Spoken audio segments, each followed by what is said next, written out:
Okay. Well, We're back. we're really excited to talk to you.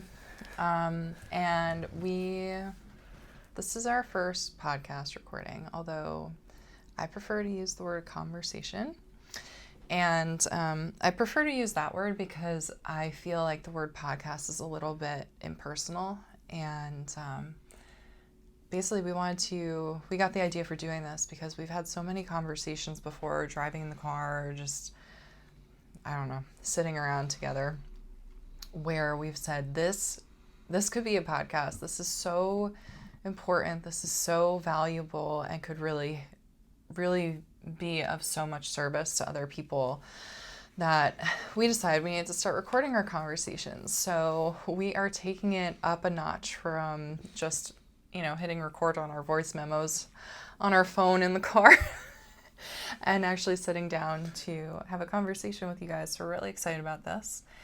And today we are going to be talking about the void. And this is something that I've been talking a lot about in my social media, and something that I just finally climbed out of after being in the depths of it for the last 4 years. But if I'm being honest, I would say I've been in some, degree of the void, whether it was in the shallows or deep, since 2011 when I was in college. And today we're going to talk about what exactly is the void, how does it happen, why does it happen, and how do you get back out of it? Do you have anything to say about the void?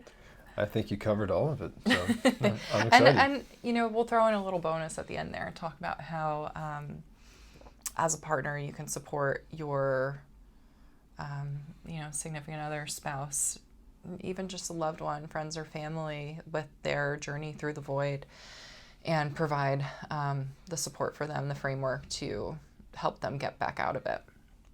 Yeah, a key aspect is to not focus on fixing, but rather just offering space for support, and I think we'll be able to touch on that a little bit later. But first, we want to kind of define, what is the void? Mm-hmm. So, Caitlin, you're the one that's been in it. So, can you share what your experience has meant to you in regards to what the void is? The void is a fundamental disconnection from yourself. And when I say yourself, I mean your soul, your essence, your spirit. And it's when you experience such a separation and disconnect from that you almost have no idea who you are, what you're doing, what the point of all this is, what your purpose is. In my experience, I almost started to lose hope in life ever feeling joyful or happy again. Feeling juicy, feeling alive. I started looking in the mirror and feeling like I was now unrecognizable to myself. And that was in the depths of my void. Was I would look in the mirror and I didn't recognize who was in the mirror, and I noticed that I was starting to lose my vitality. I was starting to lose life in my eyes, and I actually, this is definitely something vulnerable to say. I mean, this whole conversation is really vulnerable for me. We jumped right into it with our first episode. We're not shy. With our first conversation. Because we were going to do the whole, who we are, how we got here, get to know us kind of thing. And that just felt a little shallow. And we're not shallow people. So when I was trying to think of ideas and Miles was trying to think of ideas, we decided to brainstorm separately and then come together. And I just knew that this was the first place that we needed to go. And when we reconvened, Miles said he thought the same thing. So here we are. But back to that vulnerable point. I was looking in the mirror and I didn't recognize myself anymore. And I actually started seeing my body as I was becoming less and less vital looking in the mirror. I was actually starting to look more masculine too, which is really weird. I felt like I was starting to lose my feminine essence. And that's when I knew that I needed to change, like something needed to change, or else I was absolutely going to become swallowed up by this and possibly not be able to get back. So this fundamental disconnection with yourself comes from you just lose sight of who you are. And you feel like you can't even connect to it anymore. Your soul and your essence feels like it's no longer in touch or in tune with you. And in shamanism, there's actually something called soul retrieval that shamans will perform on people who, some shamans believe that illness comes about from a disconnection with your essence and your soul too.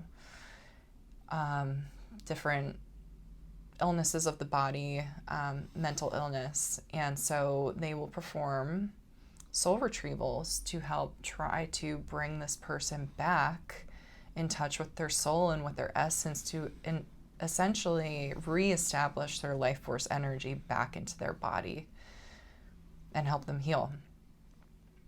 And when you're in the void, you're in the depths of that situation. And it's almost like you need a soul retrieval to get you back. Do you have anything to add to that? Well, I would think not... From an outside perspective, observing what the void looked like. I don't believe I've ever really been in the void to Caitlin's degree, so I haven't had that life experience. But I also witnessed, from my perspective, not only was the life force energy diminishing, but also just the natural vibrancy was diminishing. Mm-hmm. So I think there's an element of the willingness to really shine our light. And when we step into this void-like state, the light is no longer shining. And there is rather just a mutedness or an invisibility aspect or a dullness aspect to life where you're not being as strong of a presence as you actually are. And from a partner's perspective, witnessing my wife, who's this incredibly potent and powerful woman, that one of the things that magnetized me the most about her was this presence that she has. And for me not to feel it and also not know how to fix it was incredibly difficult to wrap my mind around. And I wanted to fix it, but the more I tried to fix it, the more I actually created more disconnection for her. So I had to learn to step into a different active being, a different way of relating, so that she could actually go ahead and find the solution from within herself rather than from an external source like myself. Mm-hmm. Yeah, and we'll go into that more at the end, talk about it. From my perspective and from Miles' perspective, what I was really looking for and wanting for from you to help with the ascent, like the climb out. Because you went deep. Yeah. The descent was deep. So how does somebody enter the void? Why does this happen? And in my experience, entering the void happens through, for me, a series of ruptures. Ruptures is a word that our mentor gave me context for, that I feel really very, very beautifully describes the experience of these events in our lives, these circumstances, scenarios that feel traumatic, and really leave a lasting imprint on you and have the potential to be really pivotal points in your life. If you choose one perspective, your life will go one way. If you choose a different perspective, your life will go a different way. But it's these moments that we can look back on and say, my life has never been the same since, or I have never been the same since, or this changed me. And it could be for better or for worse. Just neutrally, my life has never been the same since this has changed me. That is something that I consider to be a rupture. And when these ruptures happen, either one really big one or a series of regular size, I guess you would say, or smaller ones happen. They disconnect you further and further from your soul and your essence and who you are. And that can happen slowly through you adopting certain beliefs or programs around what those situations mean for you, what kind of meaning you assign to them, and what kind of posture you adopt after that situation happens. A lot of times out of a search for, yearning for safety. For instance, I experienced one of the most pivotal, impactful ruptures for me was a situation, that 2011 situation, where I was in my junior into senior year of college and experienced outcasting, abandonment, isolation from my closest group of friends who were in my sorority with me. So bad that I withdrew myself from participating with my sorority. I actually almost disaffiliated from my sorority, but I basically got granted leave to not come to any of my chapter meetings, any of my events, because I didn't want to face them and have to deal with the pain of seeing them again and the potential hurt of seeing them again. I withdrew myself from fully participating in like life at my university and college life, and really just kind of diminished myself and shrunk myself down into this really small version of myself that was able to make myself so dim and so unnoticeable and so imperceptible that I could fly under the radar of the culture and life at this university and just not be noticed, because I was so afraid of putting myself out there to any degree whatsoever and potentially being hurt. And so that situation, the meaning that I took on from it was that I needed to dim my light, and I needed to be small, and I needed not to be seen in order to not get hurt and be safe. Well, I think this invisibility aspect of the void is really important to highlight, because it shows, you may have a physical manifestation of it, you may emotionally minimize yourself. There's a lot of different ways you might try to make yourself invisible so that you can't see yourself. And then so certainly others can't see you either. So I think that was a big part of your story in that moment. I wasn't there to witness that, but I witnessed you right after that, which I think was also an important part of your story. Yeah. And then went through a few ruptures after that, and each time I got more and more disconnected from my essence and who I truly am, my soul, my spirit. And it's in those moments, those ruptures, that the ones that have the potential to disconnect us the most and lead to the most disassociation between who we are and our essence are the ones that create a snag. Like the ones that, imagine you're like walking past a chair or something and your sweater snags on that chair and it just pulls on this little thread of your sweater and like you're stuck to it. And now all of a sudden your sweater doesn't look the same because now you've had that snag. That's sort of, it's like something is still keeping you tethered. That little thread is still keeping you tethered to that event. And nothing has ever looked the same since. It's been marred or it's been marked by that situation and that event. And that's very much what happened for me.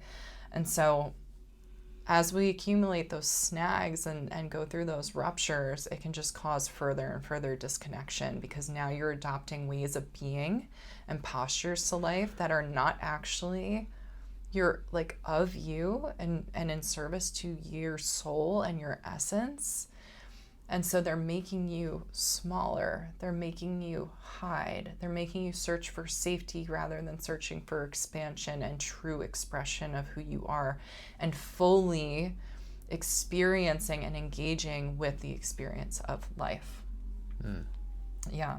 So when we change our behavior and the way we interact with the world in response to these ruptures or these different events that create snags in our life, is really when I feel like, in my experience, this happened for me. And the soul, I feel like, for me, the way that it felt being in the void was that my soul and my spirit, my essence, wanted to be in one place, but my body and like my physical being and my mind was in another. And just to explain that more, in my experience, I think the void was especially painful, and I think a lot of women can probably relate to this, because I knew and I saw the potential for myself in my full expression and my full like vibrancy and embodiment of my essence, and my soul manifesting and being present and visible out in the world and interacting with the world was so big and so beautiful, and I have all these big desires for myself. But where I was and who I was allowing myself to be in the world and the way that I was experiencing the world was so different than that, and so not aligned with that and congruent with that. It was like my soul and my essence wanted to be in one place and just wanted to fly and expand. But my body and my human self, like my ego that just wants to keep me safe, was keeping me tethered and chained to the ground and wasn't letting me do that. And that disconnection there too is especially painful, because you can see this potential and this future and these big, beautiful dreams for yourself that you have the potential, you have the potential to expand into. But your human self, like, you literally can't see the possibility of that happening. That chain that you're talking about, though, was literally physically represented by your transition into motherhood as well. Yeah. Which it's like the void had actually started for you before you became a mom, but then becoming a mother was the thing that further propelled you into the deepest parts of the void, and you felt like that aspect of yourself was forever lost. Yeah, because before we found out that I was pregnant, we weren't planning on getting pregnant when we did. We were planning on waiting like 3 more years. Until now. Yeah, until right now. And now our son is 3. This wouldn't be happening if we didn't No, become parents. I was right in the middle of trying to figure out what I wanted to do with my life and searching for it and like digging deep for it, because I had finally come around to accepting the fact that I didn't want to be a dentist. It's just not an energetic match for me. And I came to accept that and be okay with that. And so I was trying to find what is my purpose? What am I supposed to do? What is my work in the world? And I tried health coaching, and I liked it, but it didn't go to the depth that I wanted to work at. And I just knew that there was something deeper and more potent for me. And then I decided to put that down and take some space to kind of recalibrate and see where I wanted to go next. And about 2 months after I decided to put that down was when we found out that I was pregnant. And it was right after a big, expansive trip to Sedona. Our future home. For our birthdays, for our 31st birthdays. And which was a beautiful trip. And I came home and felt like I was so full of possibilities. And then all of a sudden I felt like the rug got ripped out up from under me. And I was like, well, there goes that. And now I'm just going to have to leave that all behind and sacrifice everything and just be with my child and focus on raising my child. Well, I think there was an aspect of acceptance and surrender that you've alluded to in private conversations with us that almost was not really embodied within you when you first became pregnant. And that was an aspect of further kind of deepening the void aspect. So, yeah, and that brings up a really interesting conversation, because inherent in pregnancy and motherhood is a very large degree of surrender. You literally don't have a choice. Like, you are surrendering to the process, and that baby is growing inside of you, whether you like it or not, and then somehow they're going to need to make their way out of this world. So you inherently need to surrender to it. What happened for me is that because I adopted a posture and a standpoint of victimhood, this happened to me. I wasn't ready for this. This means my life is over.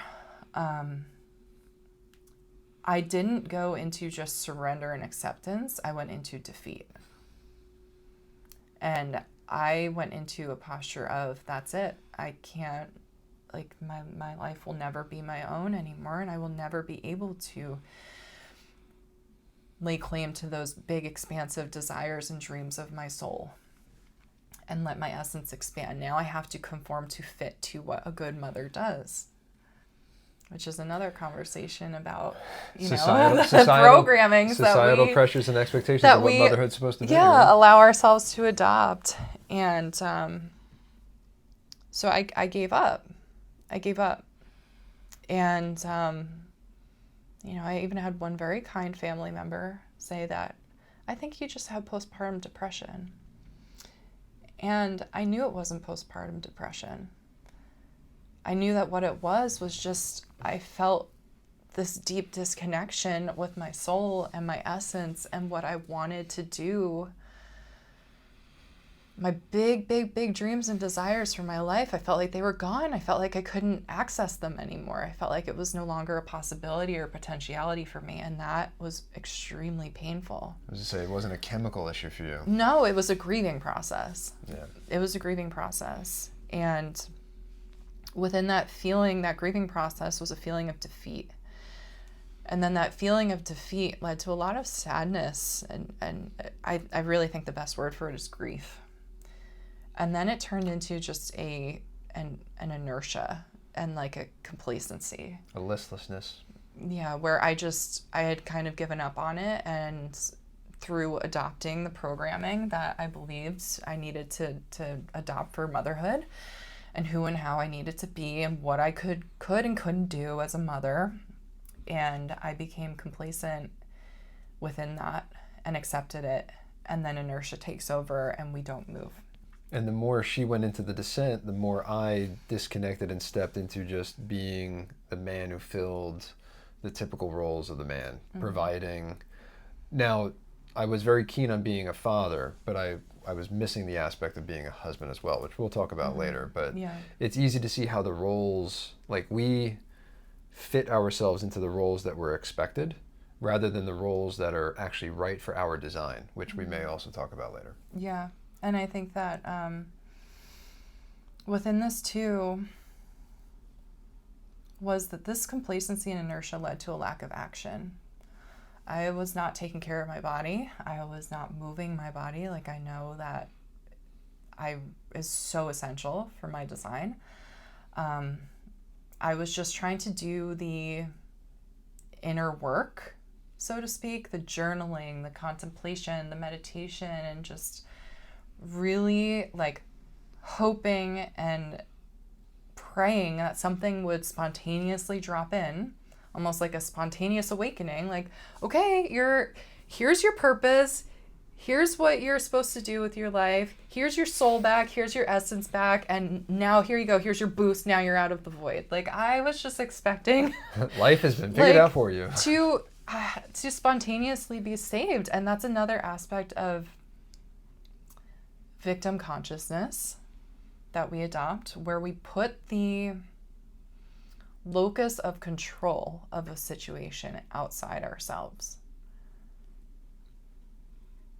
Where I adopt a mindset where I don't have any control over the situation. It's up to somebody else or some greater power to save me and bring me out of it. And I was operating and had become complacent in this thinking that somehow magically one day some idea or revelation or download was going to drop in that was going to get me out of the void and it would all be fixed. It's going to save you. It was going to save me. And that's just not the case. Because when we enter into this life, we agree to fully engage with and participate with this life if we really want to have the experience that we want to have out of it. If you are of that mindset where you want something bigger and better and more expansive for your life, and you have big goals and dreams and desires, then you entered into this life with the awareness that in order to do that, you are going to need to fully engage with life. And that's life happening for you and through you and of you rather than to you. Mm-hmm. And not just getting complacent or lazy and allowing inertia to take over. But when I fell into that really the depths of the void, I became so complacent and so lazy. And that further made me lose touch with my soul and my essence, because now not only was my soul, my spirit, my essence disconnected from me, my physical body and then my emotions and mental body as well. But now I wasn't even caring for my physical body, my mental state, or my emotions either. I wasn't operating consciously and exercising my ability to have choice in what my state would be, and caring for myself and taking that aligned action to make sure that those things were back online. So not only was my essence disconnected from me, but now my physical body, like my human, was also getting more and more disempowered, disconnected, literally disintegrating. And that was the point where I was starting to look in the mirror and say, like, I don't recognize myself anymore.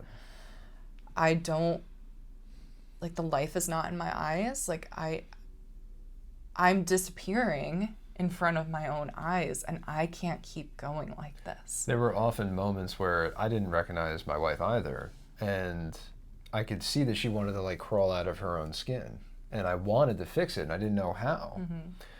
And it led me to a large amount of frustration and resentment. Like, where's the woman I married? Like, what happened? Yeah. You know, and I'm trying to do all these things, right? But I manifested and represented in a way that actually created more of a disconnect for her, and it wasn't supportive.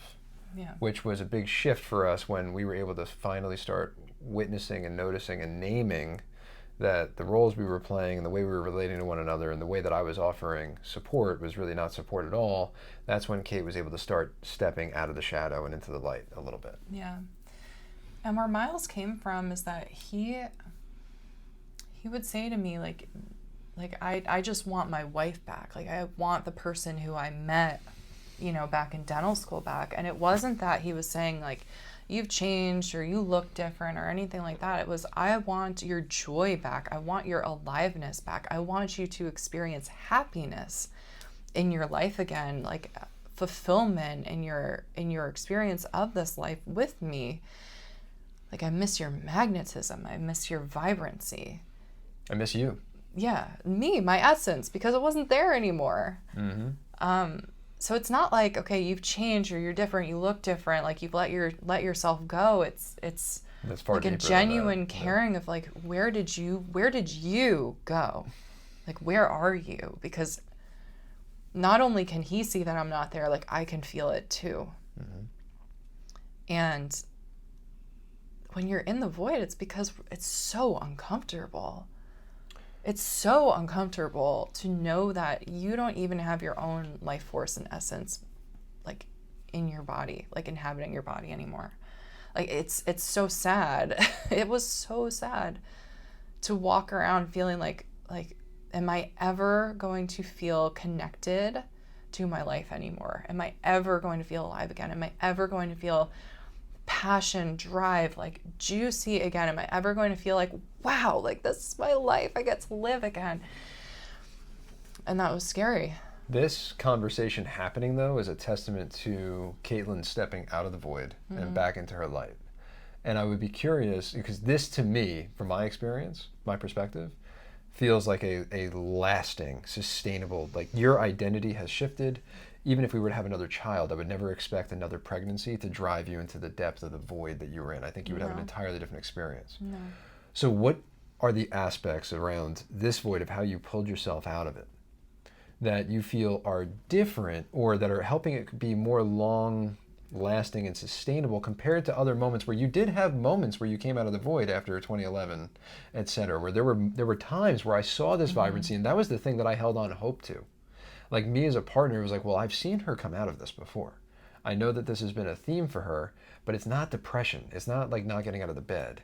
It's just this not aliveness. So I had seen you come out of it and then lose it. So this feels different to me, though. The way I'm experiencing is different.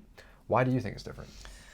So, I think I'd have to tell the story of the rupture that changed it all. Yeah. The rupture that changed it all. I had a roll Thanks with that to Miles.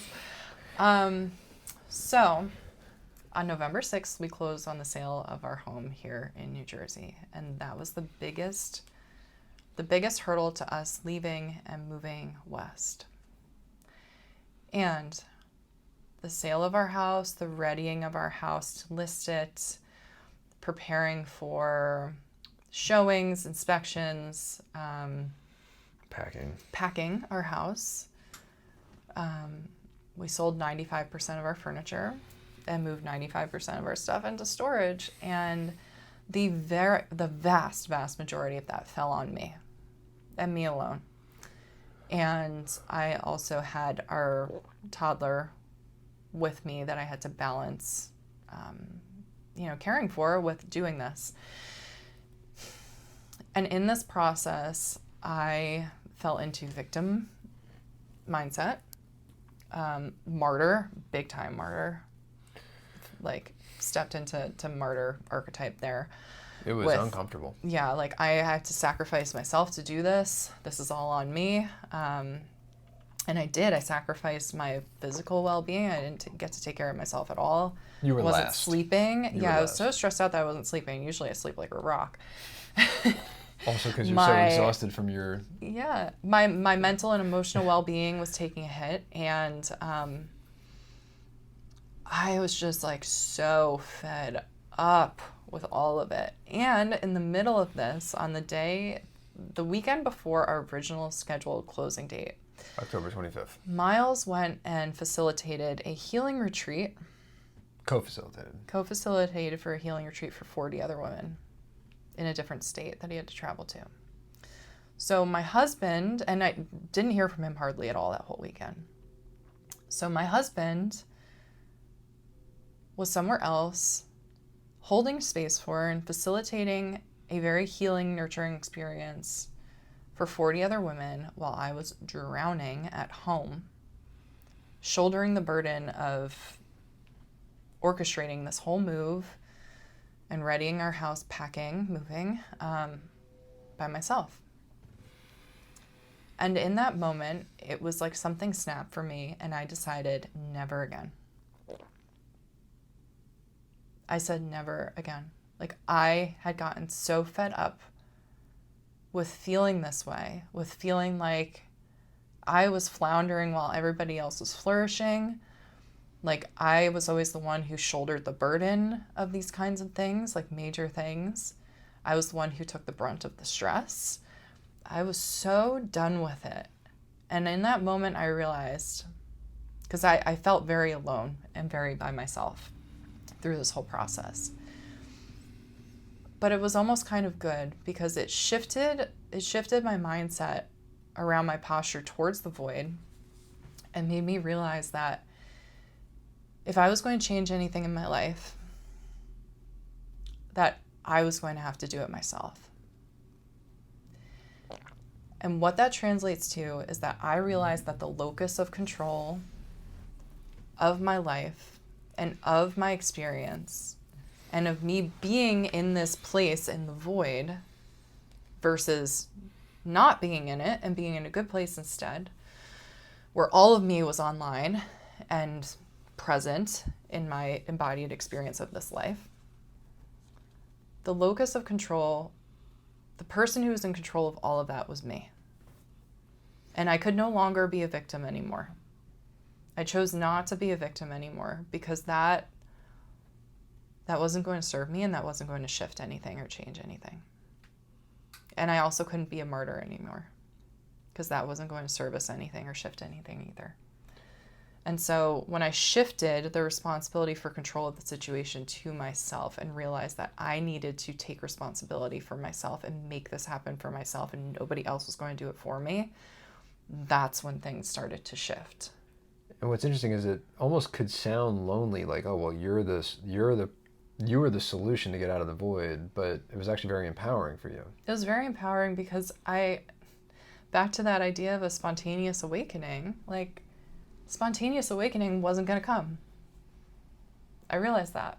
I kept digging deeper and deeper into my inner world and journaling and doing all this stuff. And just, by the way, when you do that, you're digging yourself deeper and deeper into a hole while your external world's over here. You're digging yourself deeper and deeper into a hole, like this whole world within yourself that's like dark and not really enjoyable. Just living in the shadow. And you're disconnecting yourself even further from the rest of your life and the people in it by doing that. You were missing the action piece. You're missing the action, which I'll get to. But I was waiting for this spontaneous awakening, like divine moment where, you know, everything would just be handed to me on a silver platter, and all of a sudden I would have the keys to get out of my void. And I realized that wasn't happening. Because by doing that, by thinking that that was going to be what would happen, I was surrendering my sovereignty, my responsibility, my control over my own life to some intangible, etheric force that would somehow come in and save me, but forgot about the role that I play and the responsibility that I have in my own life. And so by taking back that power and that control over my own life and realizing it is only up to me, and that's a hard truth to face, by the way, realizing that like it is all your responsibility and it is all within your choice. Power comes from choice. Power comes from choice. You have the choice to do something about it or not do something about it.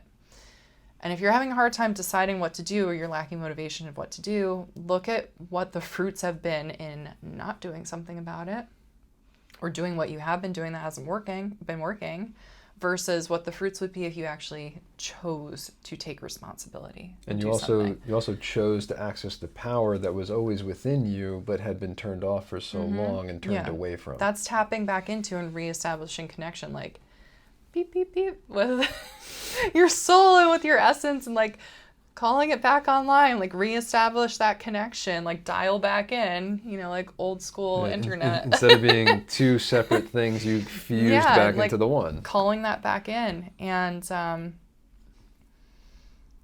once I took back control and made that choice, I realized that I also needed to start taking aligned action to make it happen. Like nobody was going to make it happen except for me. And so I needed to take the steps and the actions to get myself to where I wanted to go. And I think what really shifted for me in that moment with that, because I think we can all write out like step-by-step plans or like New Year's resolutions for ourselves or goals, whatever. Yes. But what made it land for me is that I realized like no matter how slow I go, even if I'm going 2 miles an hour, just like crawling there, as long as I'm doing something, taking some kind of action that's towards the direction that I want to go, that's towards the direction of what I know my soul wants to do, what I know that I want to do and who I want to be in the world and how I want to be, I will get there eventually. And even if it takes me a really long time, I'm still like tomorrow, I'll still be closer to that than I am right now. And it's still going to feel a lot better than it feels right now. And so I realized that no matter how slow I'm going, as long as I'm moving towards that thing, I'm still getting somewhere. And I'm still eventually, I trust and I know that if I'm moving in the direction that is really of my truth and of my soul and of my spirit and of my essence, I will get there, because that is also divine will. That is also of divine will. If you are acting and moving in alignment with where your soul and your essence wants you to go, you will get there. Trusting that, having faith in that, you will get there. When you were in the void, though, you can speak to this better than me, but you had a personal agenda. Your personal will was driving you towards something, and that was false. Whereas now you've accepted and surrendered, and you're full trust of your divine will. So you're allowing the path to really unfold, which is an important aspect here. It's funny because my personal agenda was, I'm just going to keep journaling and doing the inner work and contemplating and meditating and hoping that some divine intervention will happen that will give me the keys to everything. And that was my personal will. But then you flipped it. And then I flipped it. And once I realized, oh, like the locus of control is within me. I am the one who controls all of this and determines the outcome of it. Once I realized that and took my own power back, like in making that choice, I reestablished connection with my personal power. That was when divine will kicked in and was like, oh, let me show you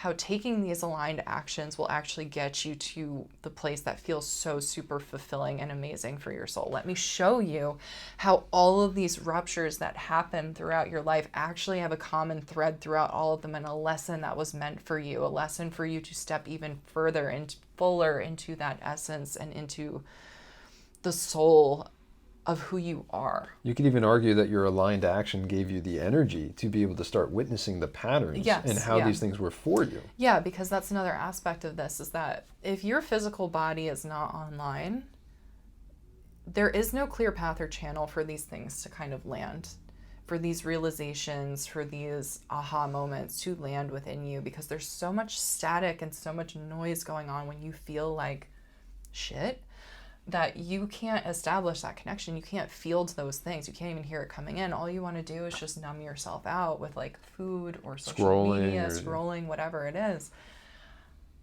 You need to bring your physical body back online too.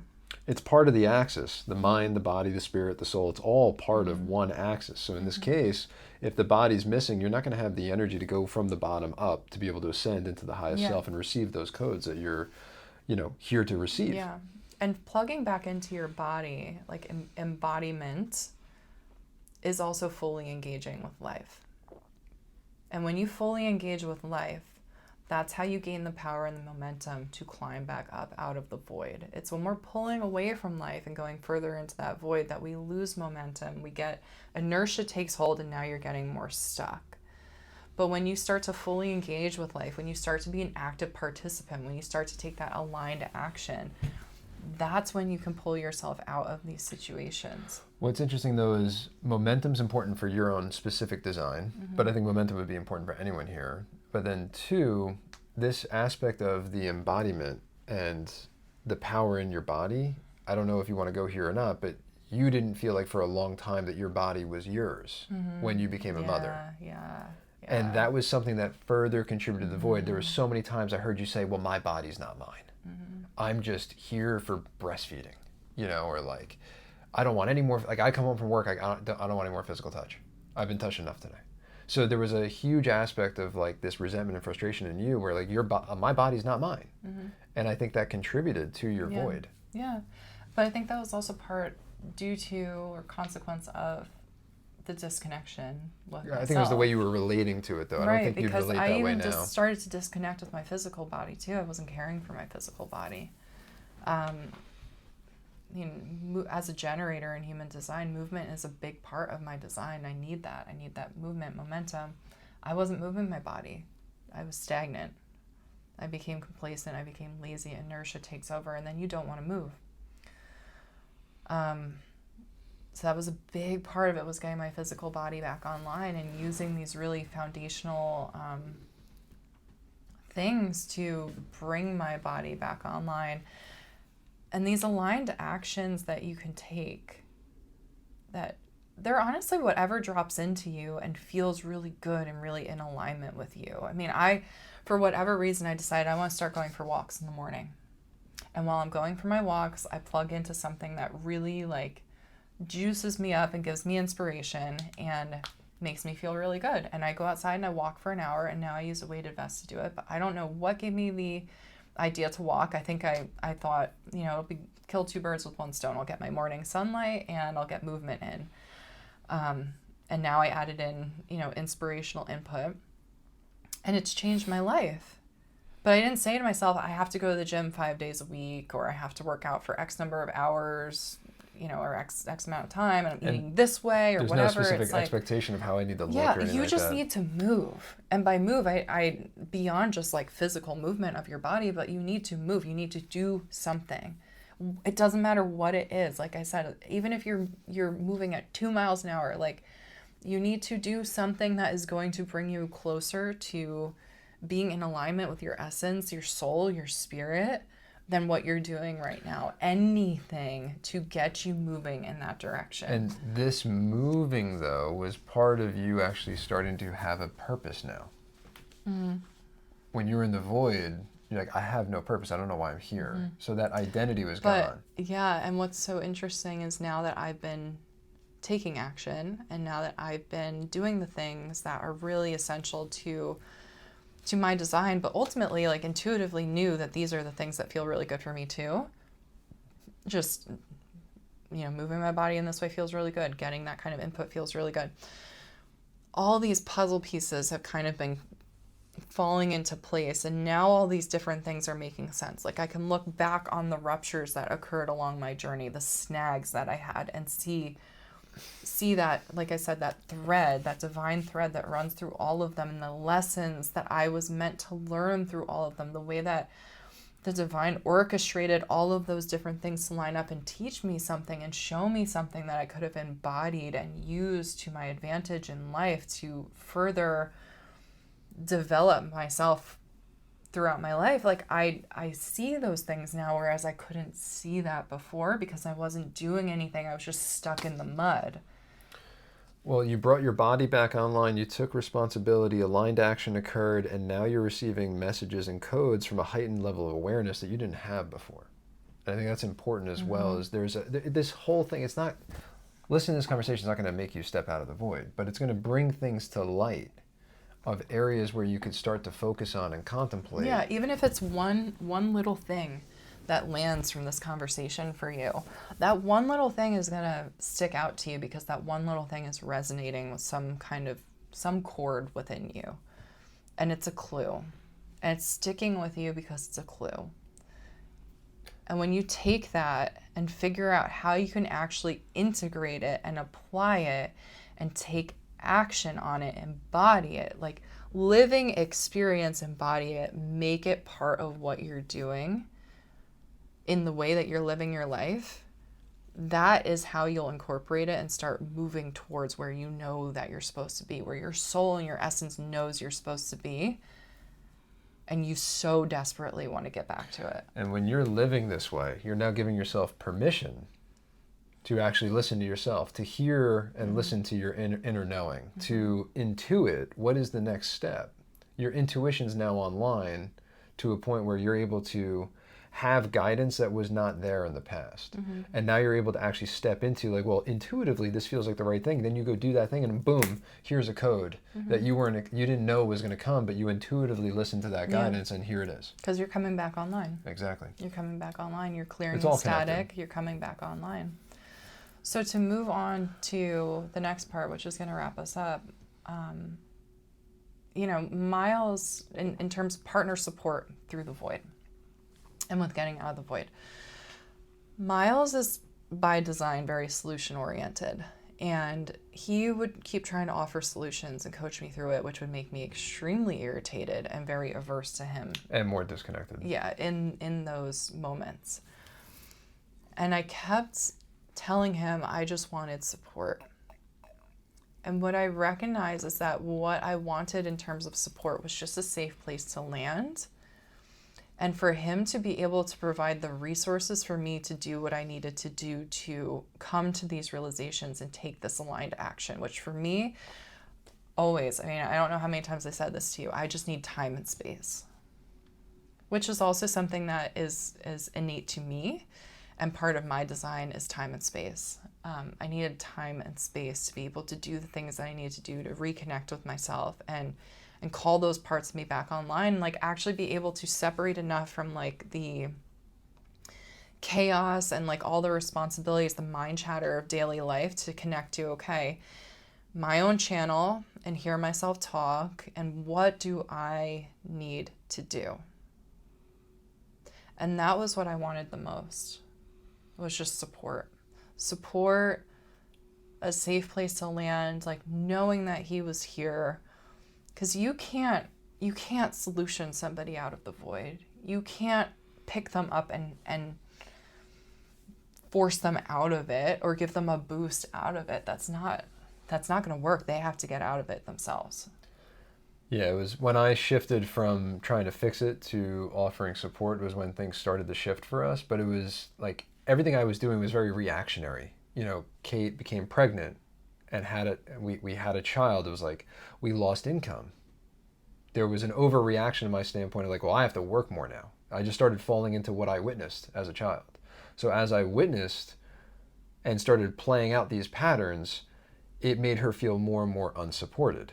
So it was only once I kind of reconciled with like, I've actually been out of design and I've been working too much and I have to make myself more available to the family and create more levels of support, was when we started to create a little bit of a better balance for us. And now we're rewriting our entire life that once we move and I'm not doing dentistry any longer, I'm actually going to be more of the caregiver. so that I can operate more in my design and Kate can actually operate more in her design. And we can get into that in another conversation, but that's an important aspect here where she just wanted time and space. And once I actually started providing it, her body started coming back online, and then the willingness to go ahead and take that action then happened. Because I will say that you intuitively know what you need to get out of it. You know the ingredients that you need to set yourself up to be able to have a clear channel and figure out what you need to do to get out of it. And keeping in mind throughout that process that the locus of control is within you. You are the one and the only one who has the power to change your life and make these decisions to say, enough is enough, I'm done, and this is changing now. Like this ends now and this changes now, and taking those aligned actions to do that. That's only you. And you know what you need to do in order to make that happen. And establishing clear communication with your partner to let them know how they can support you in that is going to relieve a lot of frustration from your relationship. We'll talk about this another time, I'm sure, but holding the frame is a concept where in me kind of providing some of that structure and frame, Kate was able to start to express herself in a more healthy and direct way because she felt safe enough to share that. And then I was willing enough to receive it in a way that wasn't as defensive. And then that gave her the ability for me to provide that space that she was desiring. And then all of this transpired. So there's a lot of intersectionality that's at play, but it can be as simple as saying, guys, we don't want to fix our partner and save them from the void. Please don't try to fix this. No. Please don't try to fix this. It is so... It's not going to work. It is so... It's not going to work. It doesn't feel good. It feels really bad. Like, it feels really bad when somebody's trying to fix you. I mean, it feels really bad when, like, I'm trying to fix you, too. It doesn't feel good. That's not the solution at all. Yeah, no. It's rather actually giving someone space and empowering them to do it themselves. Because then it's actually going to be more lasting as well. Because if I were to fix her, or she were to do what I said, right, it wouldn't hold. It wouldn't stick. And everything about our work is actually helping anyone who works with us to hold the life transformation that they experience. It's not just to have a good time and have a cool experience. It's actually to hold it and change your life forever. Make it sustainable. Exactly. Create a new identity. Change. I mean, what we are aiming to do is give you... Oh, I hope I didn't just mess that up. Basically prop you up and give you the foundation to be able to do this stuff yourself. Like give you the momentum, give you the tools that you need to be able to apply this to your own life, figure it out yourself, and do it for yourself so that it's sustainable for you. If you try to fix someone, to put a good picture on this, they might end up staying the caterpillar. But if you allow them to really go into the chrysalis and go through the void and be that congealed soup that the caterpillar turns into, then they will develop into the butterfly and they'll be able to go fly on their own. That's the empowering aspect of this work as well. Mm-hmm. Yeah. So I think that's a good point to wrap this up.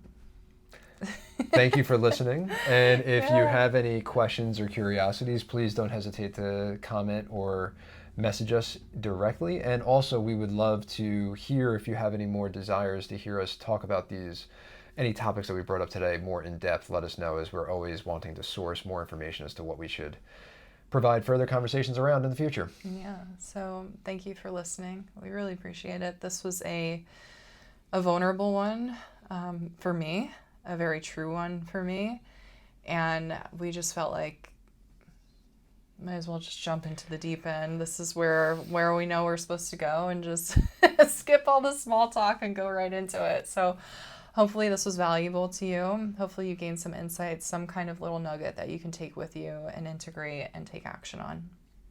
Aho. Thank you for being here.